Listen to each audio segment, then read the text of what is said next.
السلام عليكم. ازيكم عاملين ايه؟ يا رب تكونوا بخير. ايه رأيكم النهارده في اكلتنا؟ النهارده هنعمل مكرونه بالبشاميل بطريقه سهله وبسيطه وحلوه. حبيت اوريها لكم. يلا نشوف بقى الخطوات اللي هنعملها ايه. ما تنسوش في البدايه كده من اولها، متنسوش اللايك والشير. لو الوصفه عجبتكم يا رب تكون تعجبكم يا رب.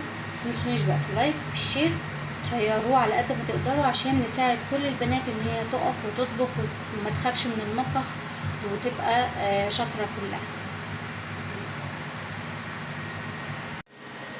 يلا بينا. اول حاجه هنعملها فككنا اللحمه المفرومه بتاعتنا اهي وشوحناها وخدت لون.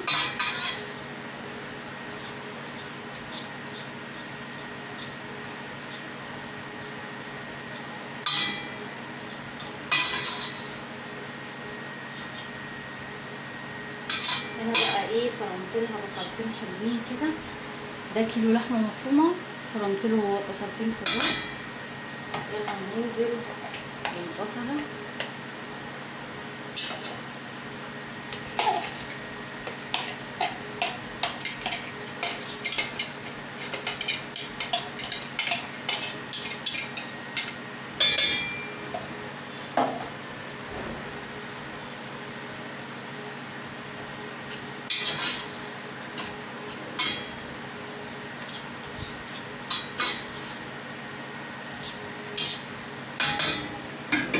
يلا بقى نجيب التوابل بتاعتنا او البهارات بتاعت اللحمه ونشوف بقى هنعمل ايه.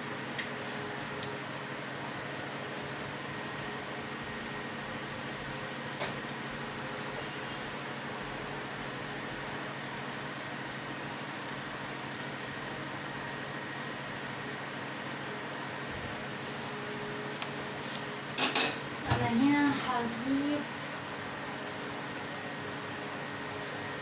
عندنا شويه فلفل اسود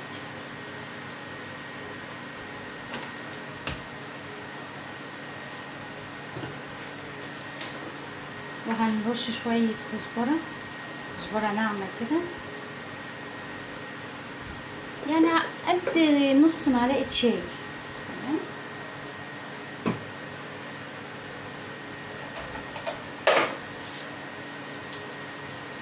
وادي رشه الملح بتاعتنا. يبقى خلي بالك عشان في انواع ملح في السوق بتبقى حبيبتها كبيره فبتحدق الاكل.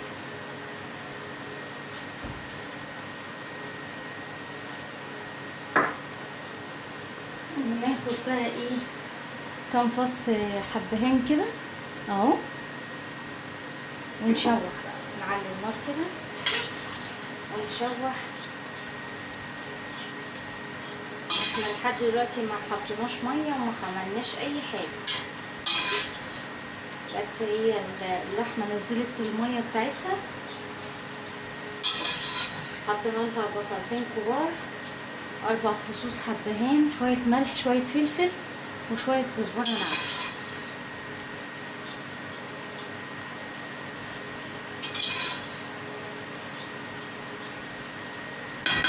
يبقى ايه تضغطي على اللحمه كده عشان تفك من بعضها، عشان ما تلاقيش حتت مكلكعه وما تستويش معاكي ويبقى الاكل مش حلو خالص. يلا نغطي عليها بقى ونسيبها تستوي براحتها.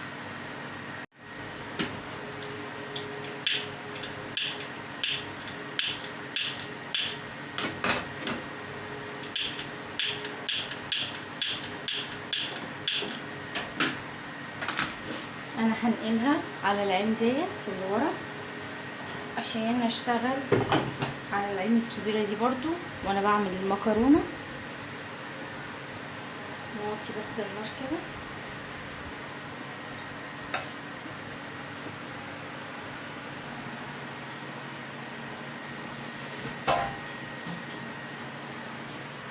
يلا ملينا الحله الكبيره بتاعتنا كده ميه، يا رب بس الصوت يبقى واضح. واول ما تغلي الميه بتاعتنا ننزل فيها كيس المكرونه. انا هعمل يعني كيلو الا ربع، كيس كيلو الا ربع كده. تمام. طيب انا دلوقتي اللحمه اهي بتتعصق ماشي، ودي الميه هستناها اما تغلي. افضل قاعده بقى مستنيه؟ لا مش هفضل قاعده مستنيه، برضو اعمل حاجه تانية عشان انجز الاكله بتاعتي واخلص قوام. عندي الحله الصغنونه دي دهيت، هعمل ايه؟ هشطفها شطفه صغيره كده عشان نعمل الصلصه. انا بحب المكرونه البشاميل تبقى فيها صلصه، ما تبقاش بيضه. لو انتي ما بتحبيهاش بالصلصه استغني عن الخطوه ديت، لكن انا هعمل صلصه. فيلا بينا نغسل الطماطم ونفرمها ونحطها ايه في الحله بتاعتنا لحد لما الميه بتاعتنا تغلي ونشوف هنعمل ايه. شايفين الميه لسه برضو ما غليتش. تمام. انا هنا فرمت اهوت كيلو الطماطم بتاعي، ونحطه بقى في الزيت. انتي بتحطيه كده حطي بالراحه عشان ما ايه الايدام بتاعها او الطماطم يعني نفسها ما تنطرش في وشك، عشان ايه السمنه بتبقى سخنه. يلا نعلي عليها شويه كده، نبتدي بقى نملحها.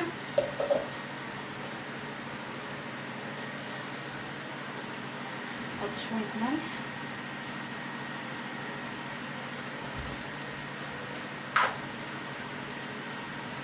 ورشه الفلفل،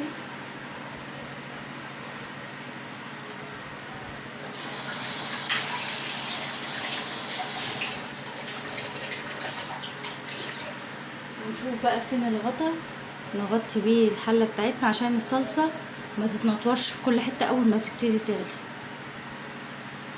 يلا ادي الغطا بتاعنا غطيناها، نعلي عليها بقى عشان تبتدي تغلي، متاخدش وقت جامد معانا.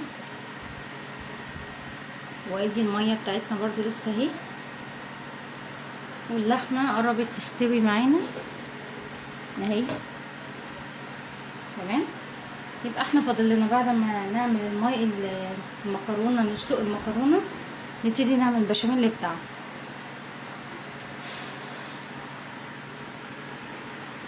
يلا ننزل بقى بمعلقه الثوم دي، 4 فصوص ثوم، نحطها على التسبيكه بتاعتنا.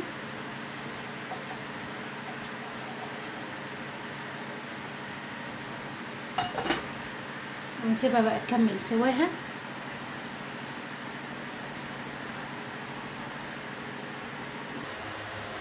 يلا الميه غليت معانا اهي،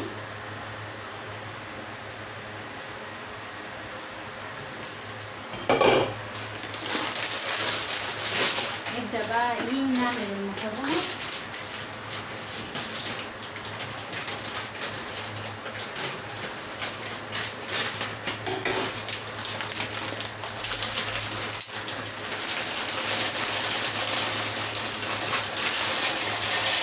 هاخد الكيس كله، مش هعمل بقى كيس الا ربع علشان الخطه اتغيرت، هيبقى عندي ضيف فقلت ايه ازود.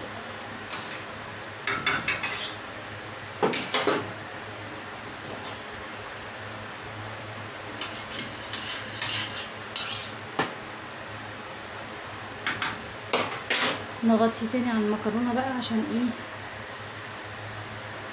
تغلي معانا اوام.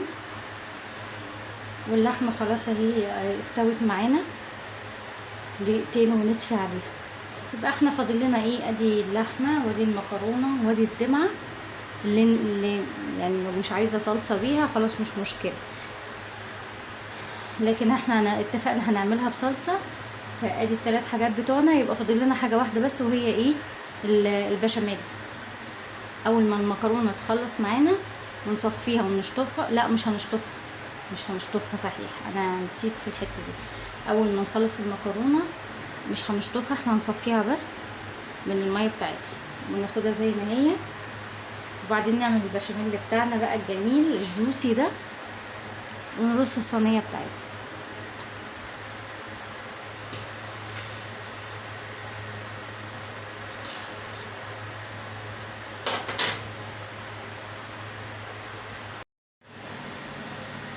يلا بينا بقى نشوف المكرونه استوت كده.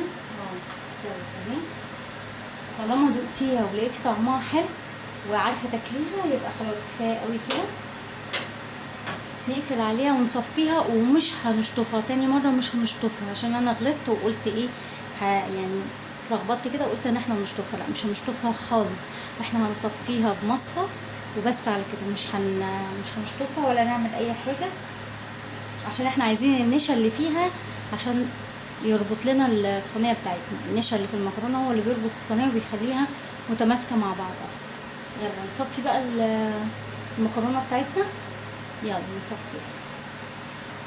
يلا بينا بقى نشوف طريقه ايه البشاميل. يلا الحله اللي انا سلقت فيها المكرونه اخدتها عشان ما نوسخش حلل كتير يعني في الاكله. يلا انا عملت المج ده سمنه هنحطه كده.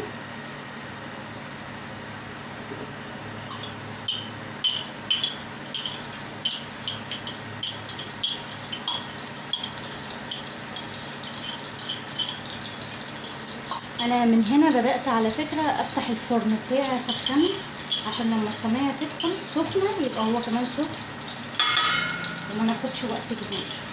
انا حطيت المج بتاعي بتاع السمنة. نحط بقى مج كمان زي الزيت.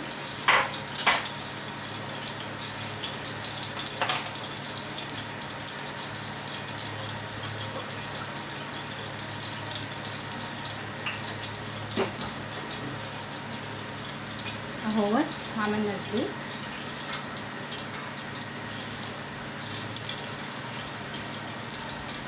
وهدي عليه عشان ما يتحرقش منك كمان لحد لما تعبي الايه الدقيق بتاعك. نفس المج ده هتعبيه من الدقيق.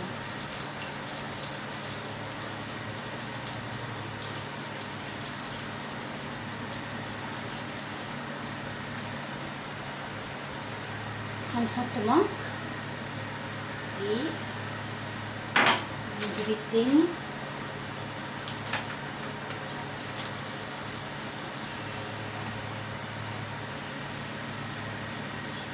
التاني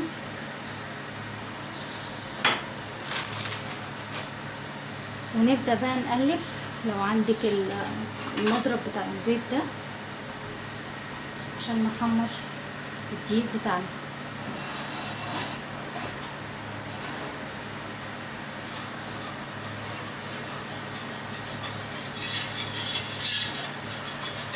يبقى انا حطيت كوبايه سمنه، كوبايه زيت، وكوبايتين دقيق.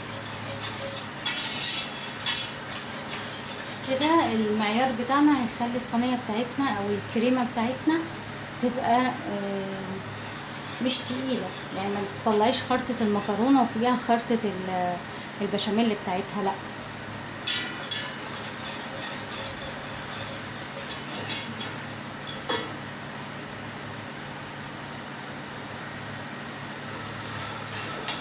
بصوا الدقيق بدأ ياخد لون معايا. مش عايزاه ياخد لون غامق عشان عايزه البشاميل بتاعي يبقى فاتح. شايفين بيغلي ازاي؟ بس المنظر ايدك تبقى معاه علشان ما يكلكعش منك. خلاص يلا قبل ما ياخد لون بقى خلينا نحط عليه ريحته حلوه قوي. نحط عليه بقى الحليب، اي نوع حليب عندك معلب، بس وطي النار الاول طبعا. نوطي النار، اهم حاجه نوطي النار واحنا بننزل اي شوربه، اي حليب، اي حاجه بننزلها ميه نوطي النار. تمام. يلا ده كيلو حليب هننزل حبه كده شويه شويه شويه شويه لانه ايه نطفي بقى النار لان هيبتدي يتلسع معانا.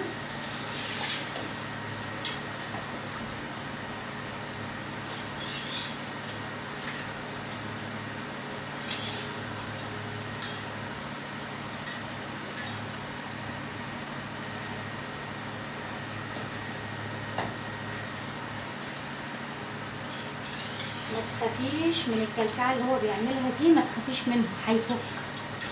هياخد طول ما هو مكلكع كده انتي ايه زودي المادة السائلة، شوربة بقى، لبن، اي حاجة، مية لو ما عندكيش اي حاجة زودي مية. يعني انا دلوقتي حطيت لتر اللبن اهو وهحتاج مية. يلا بينا. انا رحت اهوت مليته مية. يلا ننزل بقى بشوية كده مية.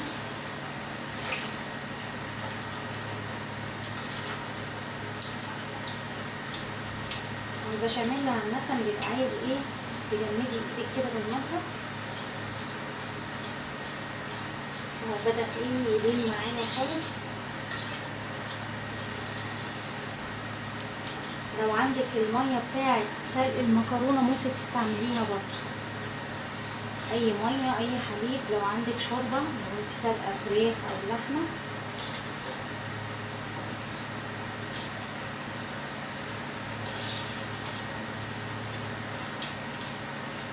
عايزة تعمليه صافي لبن بس، خلاص هاتي 2 كيلو لبن واعملي بيه.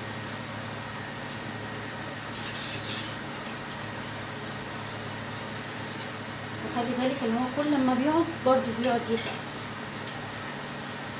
فكل شوية هتحتاجي ان انتي تخففيه شوية. خلاص انا كده خدت ال2 لتر الحليب ولتر المية وهو ظبط معايا، بقت زي الكريمة بالظبط، ما فيهوش كلاكيع، ما فيهوش اي حاجة، الحمد لله. اهو نبتدي بقى نملح. هنحط بس الملح والفلفل الاسود، ومش عايزين حاجة تاني، ما تحطيش حاجة تاني على البشاميل غير كده. وهنحط بيضتين. الصينية بتاعتنا كبيرة فهنحط 2 بيضة. لو الصينية صغيرة حطي بيضة واحدة. لو مش عايزة بيض خالص مش ضروري، هي البيضاية بتتحط بس علشان تحمر الوش شوية. لو انتي مالكيش في البيض او عندك حساسية من البيض ممكن ما تحطيش البيض خالص، يبقى البشاميل كده هتحطيه زي ما هو، عليه شوية فلفل وشوية ملح وخلاص على كده. يلا نحط الملح، وراعي الملح عشان ايه البشاميل لو هدق معاكي مش هيبقى حلو، بقى الاكله كلها باظت. انا حطيت الملح، نحط بقى شويه الفلفل، رشه فلفل عليه كده.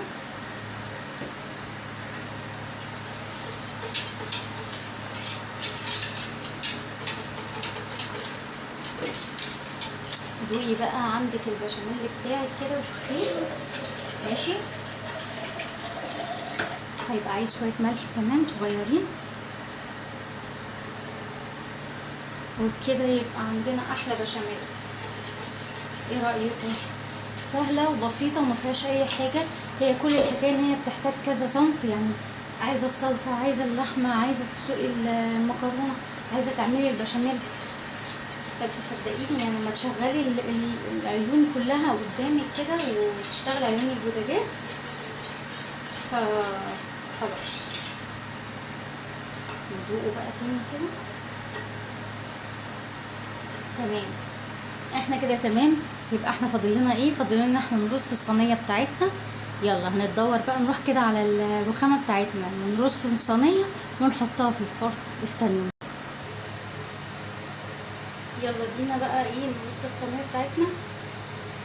يا رب تكون واضحه كده. بصوا بقى،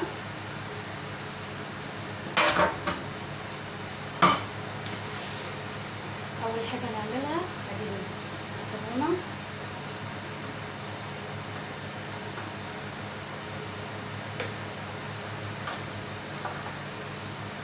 المكرونه بتاعتنا سخنه،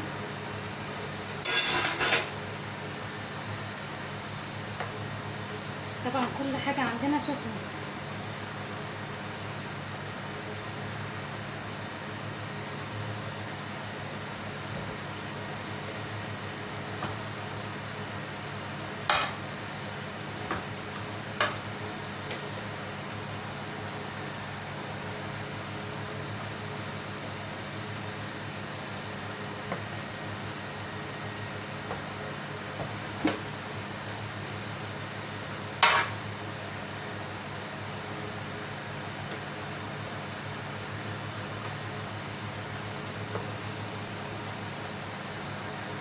حاولي الصينيه تبقى ايه ترتيبتها كده قد بعضها، متبقاش حاجه عاليه وحته واطيه او حته مفيهاش مكرونه كتير، لا.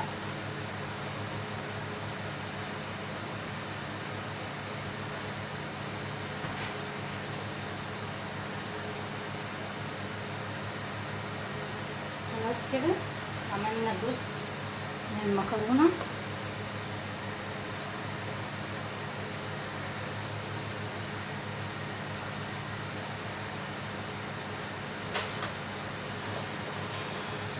عايزين بقى ايه المكرونه بتاعتنا نحط عليها شويه من الدمعه.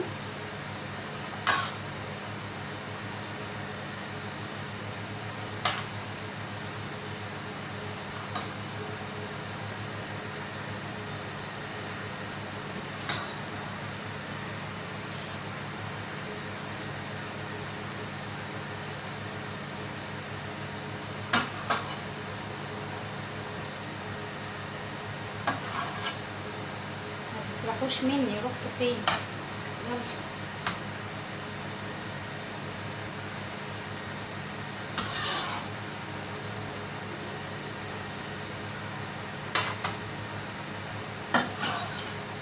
ايه رأيكم كده؟ تمام كده المكرونه بتاعتنا بقت كلها ايه صلصه.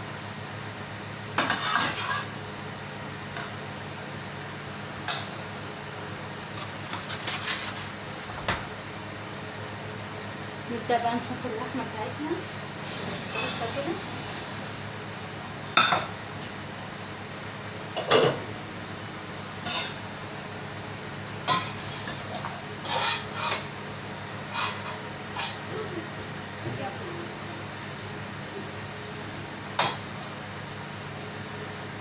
بألف هنا وشفا على كل واحد هيمد ايده وياكل من الصينية الحلوة دي. يا رب تكون عجبتكم الوصفة وتكون كانت سهلة وسهلتها عليكم.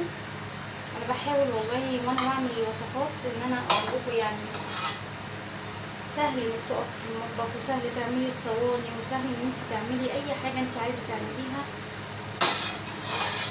الموضوع مش صعب خالص.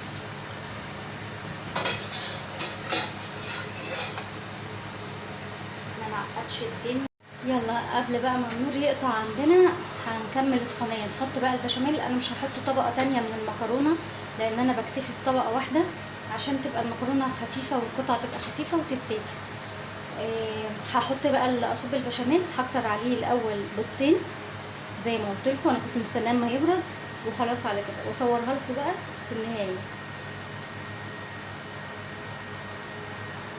اللي وصل هنا ما ينساش بقى اللايك والشير، ويا رب الاكله تكون عجبتكم.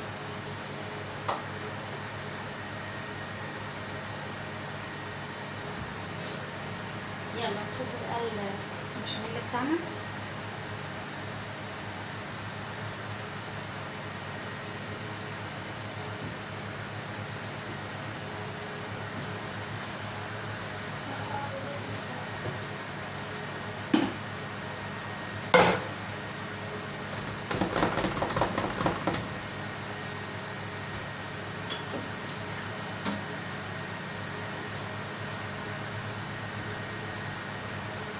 نسويه كده قبل ما نصب الباقي عشان ما يقعش مننا من على الجوانب.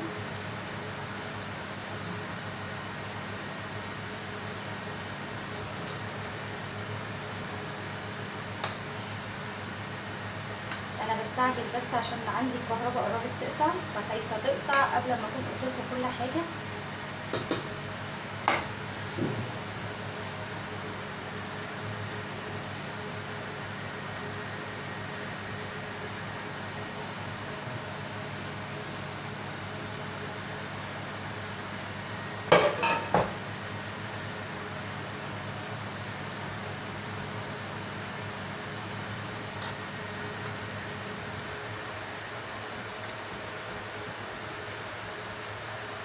كده خلاص كله بقى تمام عندنا.